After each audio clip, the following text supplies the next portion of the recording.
Here's a thought-provoking quote from Seth Shostak: 5 centuries from now, barring unimaginable catastrophe, the moon will be developed real estate. There's economic incentive to exploit the moon. The helium-3 on the moon will be useful in powering fusion reactors, and the rare earth elements could supplant the limited terrestrial supply of these materials. Real estate is an ancient practice. As long as there has been the concept of the ownership of property, there have been human beings wheeling and dealing in real estate. It could be said that property, in fact, is tied to the very concept of civilization itself. Just think about it. In prehistory, various bands of humanity roved around as hunter-gatherers, moving from place to place. It wasn't until some roving cavemen somewhere decided to stop gathering nuts and berries and develop their own plot of land that civilization actually began. Probably the biggest watershed moment in more recent real estate history occurred in the 1950s, when the concept of the modern portfolio theory was developed. The tenets of modern portfolio theory recommend that an investor diversify their investments by having a whole portfolio of not just real estate, but also mutual funds, bonds, and stocks at the ready. This is done in order to maximize returns while minimizing risks. As the theory goes, the more kinds of investments your portfolio has, the easier you can bounce back if one of them goes belly up.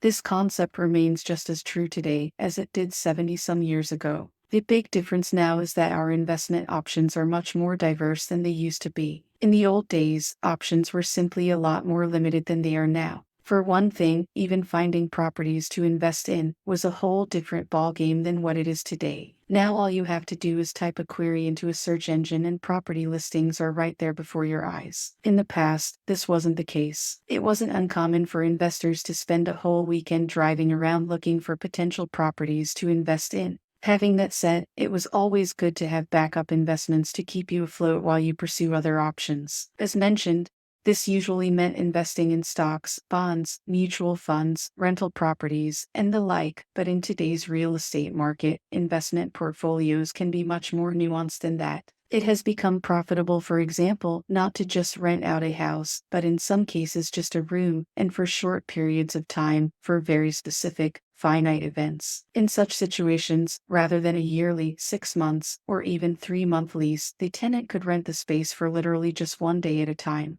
Short-term rental platforms exist as a marketplace to allow users to put up any kind of property space and promote it to potential renters who can book their accommodations within a few clicks from a mobile app on their smartphone devices. The nature of investing has also changed by way of the ability of crowdfunding an investment.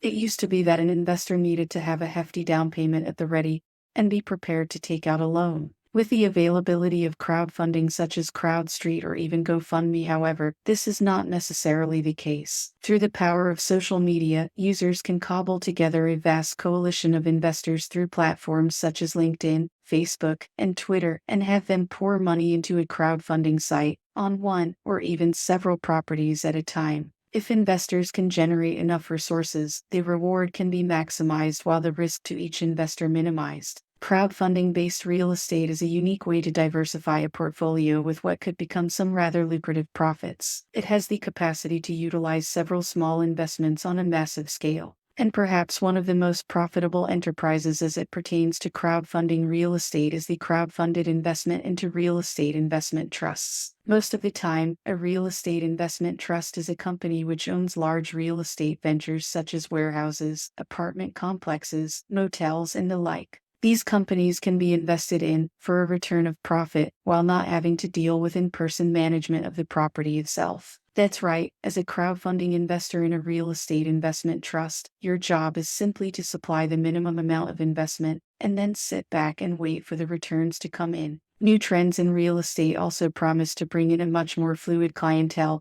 when it comes to selling properties. Even before the pandemic, which shut most businesses down and had anyone who could do so working from home, there was already a steady trend of an increasing number of individuals who worked online. And as this number continues to increase, we can expect these newfound location-independent workers to seek property in areas where they had not sought them before. If you can work at home after all, this means you can live anywhere you want. There is no reason to cram into a crowded and expensive suburb when the 45-minute commute downtown is no longer necessary. The freedom that working from home brings prospective property buyers cannot be underestimated, and as this trend in the workplace continues, we should expect to see it reflected in real estate as well. Instead of everyone flocking to high-priced suburbs, it might not be uncommon to find a sudden property boom in the exurbs, or even rural areas, where folks might choose locations not because of their proximity to the workplace, but simply because they like the scenery. In the past, real estate was all about location, location, location. Perhaps in the near future, however, the most important thing in real estate won't be so much where the property is located, but what kind of amenities it might offer. If so, the days of packing ourselves up like sardines in the burbs just to achieve a 45-minute commute downtown might be over. Perhaps the most important thing in the future as it pertains to where we want to live will be simply having a room with a view.